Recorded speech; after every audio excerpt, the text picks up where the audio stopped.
Urine infection ఉన్నప్పుడు husband wife కలవచ్చా? Hello అండి, నేను డాక్టర్ విజి, ఫర్టిలిటీ కన్సల్టెంట్, ఫర్ట్9 ఫర్టిలిటీ సెంటర్, కరీంనగర్.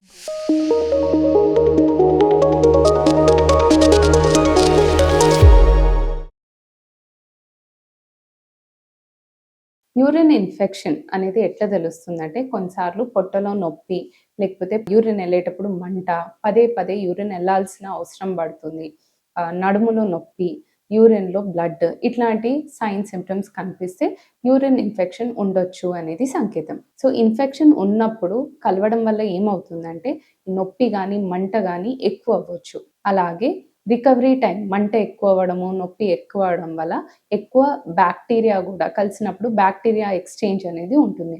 సో ఎక్కువ బ్యాక్టీరియల్ లోడ్ ఉన్న బ్యాక్టీరియాలో ఇంకా బ్యాక్టీరియా యాడ్ అవ్వడం వల్ల బ్యాక్టీరియల్ లోడ్ అనేది పెరుగుతుంది. So on the whole infection అనేది ఎక్కువ అవుతుంది. ఇన్ఫెక్షన్ ఎక్కువ అవుతున్నప్పుడు రికవరీ టైం, అంటే ఇన్ఫెక్షన్ తగ్గే టైం కూడా ఇంకా ఎక్కువ అవుతుంది. సో ఈ ప్రాబ్లమ్స్ వల్ల యూటీఐ ఉన్నప్పుడు, ఇన్ఫెక్షన్ ఉన్నప్పుడు కలవకపోతే బెటర్. సో యూటీఐని ప్రివెంట్ చేయడం ఎలా, ఇన్ఫెక్షన్ని ఎట్లా ప్రివెంట్ చేయాలి? వాటర్ చాలా ఎక్కువ తీసుకోవాలి, ఇంటేక్ ఆఫ్ వాటర్ ఎక్కువ ఉండాలి, యూరిన్ వెళ్ళడం అనేది ఆపకూడదు. స్టాగ్నెంట్ వాటర్లో బ్యాక్టీరియల్ గ్రోత్ అనేది ఎక్కువ ఉంటుంది.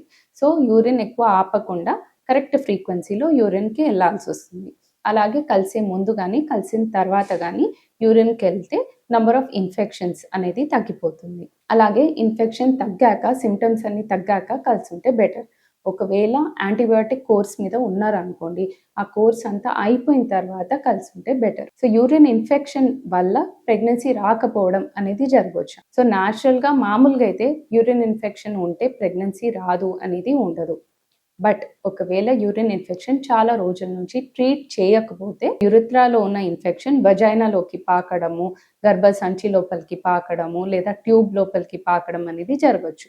అలాగే మగవాళ్ళు టెస్టిస్ వరకు పాకడము, లేకపోతే ట్రాక్ట్లో ఏమైనా అబ్స్ట్రక్షన్, యూరిన్ ఇన్ఫెక్షన్ పదే పదే వచ్చినప్పుడు స్కారింగ్ అనేది ఉంటుంది. సో ట్యూబ్స్ అనేది మూతపడము అట్లాంటివి జరుగుతుంది. స్పర్మ్స్కి డ్యామేజ్ జరగవచ్చు, ఎగ్కి డ్యామేజ్ జరగవచ్చు.